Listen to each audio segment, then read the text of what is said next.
విద్య మహిళలకు సాధికారతను, స్వాతంత్ర్యాన్ని, ఆర్థిక స్థిరత్వాన్ని మరియు సమాజంలో గౌరవనీయ స్థానం ఇస్తుంది. ఇది వారి జీవితాలను మెరుగుపరచడంలో కీలక పాత్ర పోషిస్తుంది. విద్యావంతులైన మహిళలు కుటుంబం, సమాజం మరియు దేశ అభివృద్ధికి ముఖ్యమైన పాత్ర పోషిస్తారు. వారి జ్ఞానం మరియు నైపుణ్యాలతో సామాజిక, ఆర్థిక, రాజకీయ మార్పులు తీసుకువస్తారు. ప్రభుత్వ పథకాలు మహిళా విద్యను ప్రోత్సహించడానికి కీలకంగా ఉంటాయి. వీటి ద్వారా విద్య, ఆర్థిక సహాయం మరియు ఉద్యోగ అవకాశాలు అందించడం ద్వారా మహిళలకు సమర్థవంతమైన భవిష్యత్తు నిర్మాణం. సాంప్రదాయ విలువలు, ఆర్థిక కష్టాలు, లైంగిక వివక్షత మరియు భద్రతా సమస్యలు మహిళా విద్యాభ్యాసంలో ప్రధాన సవాళ్లుగా ఉంటాయి. వీటిని అధిగమించడం ఆవశ్యకంగా ఉంటుంది.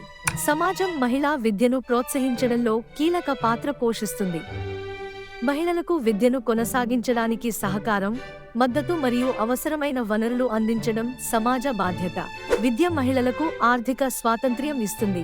ఉద్యోగాలు పొందడం, స్వంత వ్యాపారాలు ప్రారంభించడం ద్వారా కుటుంబం మరియు సమాజాలకు ఆర్థికంగా దోహదపడతారు. మహిళా విద్య సమాజంలో సానుకూల ప్రభావాలను చూపుతుంది.